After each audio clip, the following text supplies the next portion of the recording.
3 hours of travel from Incheon to Xi'an, nakarating na kami dito sa hotel. Para sa mga gustong mag-travel dito sa Xi'an, I recommend this hotel kasi malapit siya sa lahat. Medyo malapit din kami sa subway. And of course, may malapit din na Han for rental. May malalapit din na tourist attraction sa hotel namin kaya mabilis namin puntahan. Malapit lang din sa hotel namin ang night market and of course this Xi'an Bell Tower. And walking distance lang din papunta sa subway. Alam nyo ba na first time kong mag-subway wearing Hanfu? And here's our next location. Isa nga pala tong lugar na to sa isa sa pinakasikat na tourist attractions dito sa Xi'an. Pagkarating nga namin dito, nag-start na kami ng photography session. Yes, nag-hire kami ng photographer para hindi naman sayang yung pagsuot ko ng Hanfu. And para sa akin, parang hindi kompleto yung pag-travel nyo sa Xi'an kapag hindi kayo nag-rent ng Hanfu. At meron pa kayong option to hire a professional photographer. Sobrang nag-enjoy ako sa Xi'an kasi sobrang daming pwedeng gawin.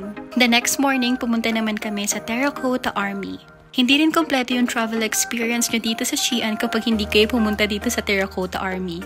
And that night, pumunta naman kami sa night market. Ito yung night market na malapit lang sa hotel namin. At ito na nga pala yung last day namin dito sa Xi'an. We decided na pumunta dito sa Xi'an Museum. If you're planning to travel here in Xi'an, I recommend na pumunta rin kayo dito. Nung una kasi parang ayokong pumunta dito kasi pagod na ako tsaka baka normal na park lang siya.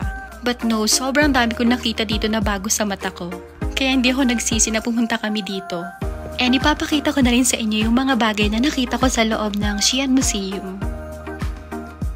After nun, lumabas na rin kami para kumain ng lunch. Meron nga pala kaming family na nakatira dito sa Xi'an so we decided na kumain ng lunch with them. And dito nga nila kami dinala. Kasi ito daw yung mga pagkain na sikat at masarap dito sa Xi'an. Medyo maikli lang tong video na to but I want to share more. Kung meron kayong mga questions, just let me know sa comment section. I can share yung name ng hotel namin. Also, meron pa kaming contact dun sa photographer na na-hire namin. Sobrang smooth lang nung photography session namin. And hindi naubos yung oras namin kaya after nung session nakapagala pa kami dun sa lugar. You can message me on Instagram if you have a questions. Yun lang. Thank you for watching.